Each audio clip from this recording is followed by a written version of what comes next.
Second year படிக்கும்போது தான் வந்து ஃபர்ஸ்ட் டைம் வந்து ரெஸ்யூமே ரெடி பண்ணேன். ஸோ எனக்கு அப்போது சுத்தமாக ஐடியா இல்லை, ரெஸ்யூம்னா எப்படி ரெடி பண்ணணும், என்னென்ன விஷயம்லாம் ஆட் பண்ணணும், எப்படி ரெஸ்யூம் இருக்கணும், எத்தனை பேஜஸ் இருக்கணும். ஸோ அந்த மாதிரிலாம் எனக்கு சுத்தமாக ஐடியா இல்லாமல் எனக்கு தெரிஞ்சதை வச்சு டெம்ப்ளேட் கூட ஏதோ ரொம்ப ஒரு மோசமான டெம்ப்ளேட் வச்சு தான் வந்து எனக்கு தெரிஞ்சதை வச்சு ஏதோ ரெடி பண்ணி முடிச்சிட்டேன். ஸோ அதுக்கப்புறம் ஒருத்தவங்ககிட்ட கேட்டேன், இது ஓகேவா பாருங்க, ரெஸ்யூம் வந்து இது ஓகேவா அப்படின்னும் போது அவங்க என்கிட்ட என்ன சொன்னாங்கன்னா, ஒரே ஒரு விஷயம் தான் சொன்னாங்க. ரெஸ்யூம் ரெடி பண்ணும்போது எப்பவுமே always remember one thing which is keep it short and simple. நீங்கள் வந்து இப்போ ஃப்ரெஷ்ஷாக இருக்கீங்கன்னா இப்போ தான் ஃபர்ஸ்ட் டைம் வந்து ரெஸ்யூம் ரெடி பண்ணுவீங்க. காலேஜ்லலாம் சொல்லுவாங்க ரெடி பண்ணுங்க, ரெஸ்யூம் ரெடி பண்ணி வச்சுக்கோங்க அப்படின்னு. ஸோ உங்களுக்கு ரெஸ்யூம் ரெடி பண்ணும்போது நிறைய டவுட்ஸ் வரும். எப்படி ரெடி பண்ணணும்னு தெரியாது சில பேருக்கு என்னென்ன விஷயம் ஆட் பண்ணணும்னு தெரியாது, அண்ட் என்ன டெம்ப்ளேட் யூஸ் பண்ணலாம் தெரியாது. ஸோ இந்த மாதிரி நிறைய டவுட்ஸ்லாம் இருக்கும் இல்லையா ஃபர்ஸ்ட் டைம் பண்ணும்போது. ஸோ இந்த வீடியோ வந்து ஃபுல்லாக பாருங்கள். உங்களுக்கு வந்து இந்த வீடியோ பார்த்து முடிக்கும் போது உங்களுக்கே ஒரு ஐடியா கிடைக்கும். ஓகே, இந்த விஷயம்லாம் நம்ம போடலாம், இந்த மாதிரி ரெடி பண்ணலாம், இந்த டெம்ப்ளேட்ஸ்லாம் யூஸ் பண்ணலாம் அப்படின்னு உங்களுக்கே வந்து ஒரு ஐடியா கிடைக்கும். ரெஸ்யூம் ரெடி பண்ணுறதை விட அதுக்கான டெம்ப்ளேட் சூஸ் பண்ணுறதுக்கே நிறைய கன்ஃபியூஷன் வரும். ஏன்னா நிறைய டெம்ப்ளேட்ஸ் இருக்கும், எது எடுக்கிறதுனே தெரியாது, நிறைய டவுட்ஸ் வந்து நம்மளுக்கு இருக்கும். டெம்ப்ளேட் வந்து சூஸ் பண்ணும்போது ரெண்டு டவுட்ஸ் வந்து மேஜரா வரும். என்னன்னா, எங்க டெம்ப்ளேட் எடுக்கிறது, என்ன மாதிரி டெம்ப்ளேட்ஸ் வந்து எடுக்கிறதுன்னு ரெண்டு டவுட்ஸ் வந்து உங்களுக்கு வரும். ஃபர்ஸ்ட் வந்து எங்க டெம்ப்ளேட் எடுக்கலாம்னு சொல்றேன். நிறைய வந்து ஃப்ரீயாவே நிறைய வெப்சைட்ஸ் வந்து அவைலபிளா இருக்கு. நீங்க அதுல போய் அந்த டெம்ப்ளேட் யூஸ் பண்ணி நீங்க வந்து உங்களுக்கு ஏத்த மாதிரி மாடிஃபை பண்ணிக்கலாம். ஸோ ஃப்ரீயான என்னென்ன வெப்சைட்ஸ்லாம் அவைலபிளா இருக்குன்னா, canva, zeti, Resume Genius, RX Resume, Nova Resume, Loom and Microsoft Wordல கூட உங்களுக்கு டெம்ப்ளேட்ஸ் வந்து ஃப்ரீயாவே அவைலபிளா இருக்கும். ஸோ இந்த டெம்ப்ளேட்ஸ்லாம் வந்து யூஸ் பண்ணி பண்ணலாம். சம்டைம்ஸ் நீங்களே வந்து வேற ஏதாவது வெப்சைட்ல வந்து பண்றீங்க அப்படின்னா நீங்க ரெடி பண்ற வரையும் உங்களுக்கு வந்து ஒண்ணுமே தெரியாது, அமௌண்ட்லாம் பே பண்ற மாதிரி வராது.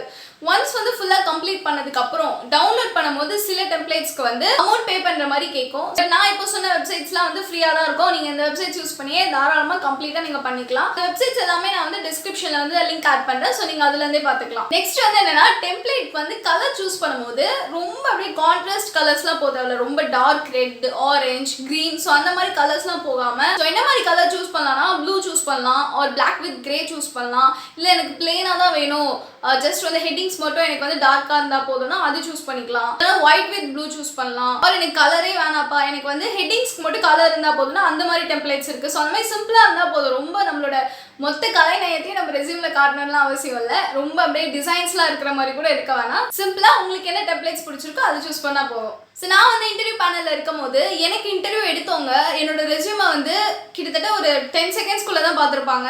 அதுக்குள்ளேயே அவங்க ஃபுல்லாக பார்த்து முடிச்சாங்களான்னு தெரியல, பட் அவ்வளோதான் அவங்க பார்த்தாங்க. பிகாஸ் அவங்க கிட்ட வர 100+ கேண்டிடேட்ஸில் நானும் ஒருத்தவங்க, அவ்வளோதான். ஸோ மோஸ்ட்டாக ரெக்ரூட்டர்ஸ்லாம் வந்து டைம் அவ்வளோதான் ஸ்பெண்ட் பண்ணுவாங்க. அதனால் நீங்கள் வந்து ஆன்சர் ஷீட் மாதிரி ரெஸ்யூமை வந்து 2 பேஜ் 3 பேஜ்லாம் ஆட் பண்ண வேண்டாம். இப்போ எக்ஸ்பீரியன்ஸ்டாக இருக்காங்கன்னா அவங்களுக்கு வந்து நிறைய ஆட் பண்ணுற மாதிரி இருக்கும். எக்ஸ்பீரியன்ஸ் செக்ஷனில் நிறைய ஆட் பண்ணலாம், ஸ்கில்ஸ் நிறைய ஆட் பண்ணலாம் அவங்களுக்கு. ஸோ அப்போ வந்து மேக்ஸிமம் 2 பேஜ் தான். ஸோ அதை வந்து கிராஸே பண்ணக்கூடாது.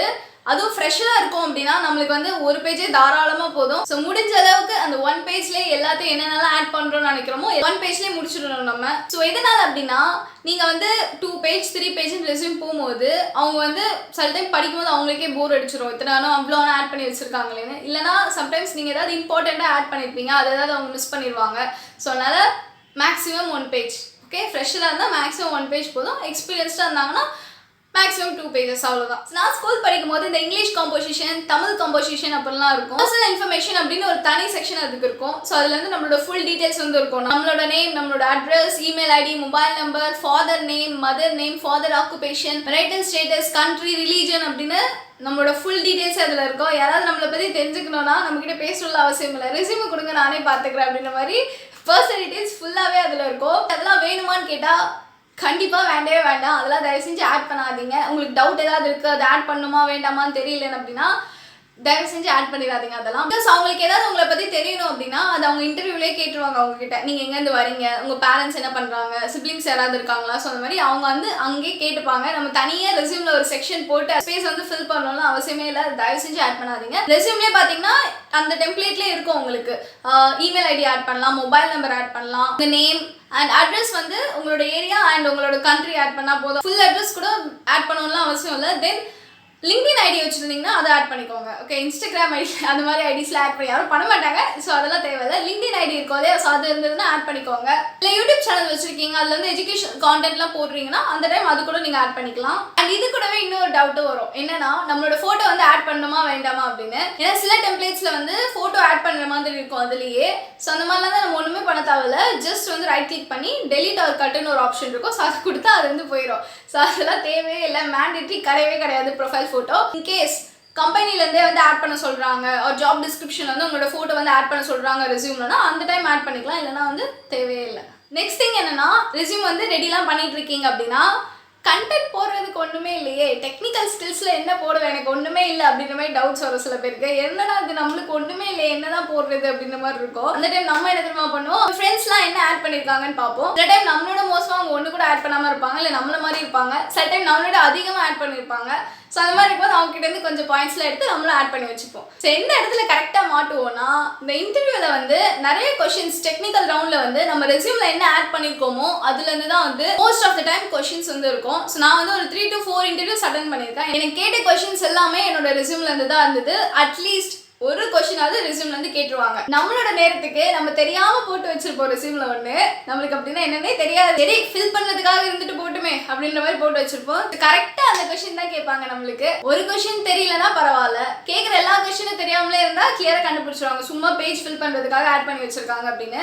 ஸோ அதனால ஆட் பண்றீங்க அப்படின்னா இன்டர்வியூ போகிறதுக்கு முன்னாடி ரெஸ்யூம்ல என்னென்ன போட்டிருக்கீங்க, நீங்க ஆட் பண்ணது எல்லாமே வந்து கேட்டால் சொல்ல தெரியற அளவுக்கு பார்த்துக்கோங்க. அட்லீஸ்ட் வாட்டர்ஸ்னாலும் சொல்ல தெரியற அளவுக்கு பார்த்துக்கோங்க. ஸோ அதே மாதிரி டெக்னிக்கல் ஸ்கில்ஸ்லாம் நீங்கள் ஆட் பண்ணும்போது ஜஸ்ட் ஒரு சிங்கிள் லைனில் எதுவுமே ஆட் பண்ணாதீங்க, அது வந்து கொஞ்சம் ப்ரீஃபாக ஆட் பண்ணுங்கள். ஃபார் எக்ஸாம்பிள் இப்போ நான் வந்து நெட்வொர்க்கிங்ஸ் பற்றி போட்டிருந்தேன். ஸோ வெறும் கம்ப்யூட்டர் நெட்வொர்க்ஸ் அப்படின்னு போடாமல் அதில் வந்து சில இம்பார்ட்டன்ட் கான்செப்ட்ஸ் இருக்கும் இல்லையா, ஓஎஸ்ஐ லேயர் இருக்கும், ப்ரோட்டோகால்ஸ் இருக்கும், IP address, MAC address. So அந்த மாதிரி கொஞ்சம் வந்து டீட்டெயிலாக போடுங்க, ஜஸ்ட் ஒரு 1 லைன் அப்படின்ற மாதிரி போடாதீங்க. ஸோ ஃப்ரெஷ்ஷாக இருக்கும் போது கண்டிப்பாக வந்து ரெஸ்யூமில் பயங்கர வெயிட்டேஜ் கொடுக்குற ஒரு விஷயம் நம்மளோட ப்ராஜெக்ட்ஸ் தான். இன்டர்வியூலையும் அது வந்து கேட்பாங்க, நம்மளோட ரெஸ்யூம்லையும் நம்ம ஆட் பண்ணி வச்சிருப்போம் இல்லையா. ஸோ அந்த மாதிரி ஆட் பண்ணும்போது ப்ராஜெக்ட் வந்து அந்த ஒரு லைனில் ஆட் பண்ணி வைக்காதுங்க. திஸ் இஸ் மை ப்ராஜெக்ட் அப்படின்னு அந்த ப்ராஜெக்டோட ஹெட்டிங்கை மட்டுமே ஆட் பண்ணாமல் அந்த ப்ராஜெக்ட்னா என்ன அப்படின்னு ஜஸ்ட் ஒரு 2 to 3 லைன்ஸில் வந்து ஆட் பண்ண பாருங்கள். அதுக்குன்னு ரொம்ப அப்படியே இந்த இன்ட்ரடக்ஷனை கொண்டு அப்படியே காப்பி பேஸ்ட் பண்ணி வைக்கிறது, இல்லை ஆப்ஜெக்டிவை கொண்டு காப்பி பேஸ்ட் பண்ணி வைக்கிறது, அப்ஸ்ட்ராக்டை காப்பி பேஸ்ட் பண்ணி வைக்கிறது அதெல்லாம் இல்லை. நார்மலான வேர்ட்ஸில் இருந்தாலே போதும். படிக்கிறவங்களுக்கு உங்கள் ப்ராஜெக்ட்னா என்ன அப்படின்ற மாதிரி தெரிஞ்சால் போதும். ப்ராஜெக்ட்னா என்னன்னு ஜஸ்ட் ஒரு லைனில், ப்ரோக்ராமிங் லாங்குவேஜஸ் என்ன யூஸ் பண்ணிருக்கீங்க, ஃப்ரண்ட் அண்ட் பேக் அண்ட் என்ன அப்படின்னு ஜஸ்ட் ஒரு 2 to 3 லைன்ஸில் வர மாதிரி ஆட் பண்ணிக்கோங்க. ஸோ எந்த விஷயம் ஆட் பண்ணாலுமே பாயிண்ட் வைஸ் ஆட் பண்ண பாருங்க. ஆன்சர் ஷீட்டில் எழுதுற மாதிரி இந்த பேராகிராஃபாலாம் ஆட் பண்ண தேவையில்லை.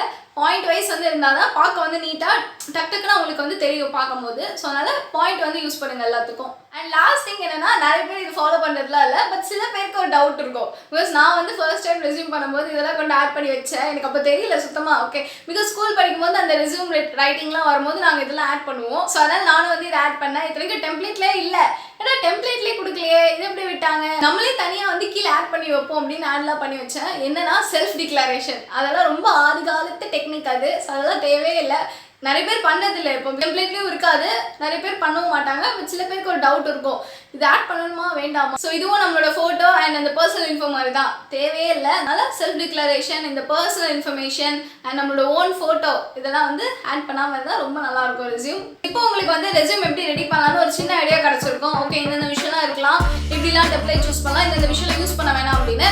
அண்ட் உங்களுக்கு இந்த வீடியோ பிடிச்சிருந்ததுன்னா லைக் அண்ட் சப்ஸ்கிரைப் பண்ணிக்கோங்க. I'll catch you in another video. Bye bye. Take care.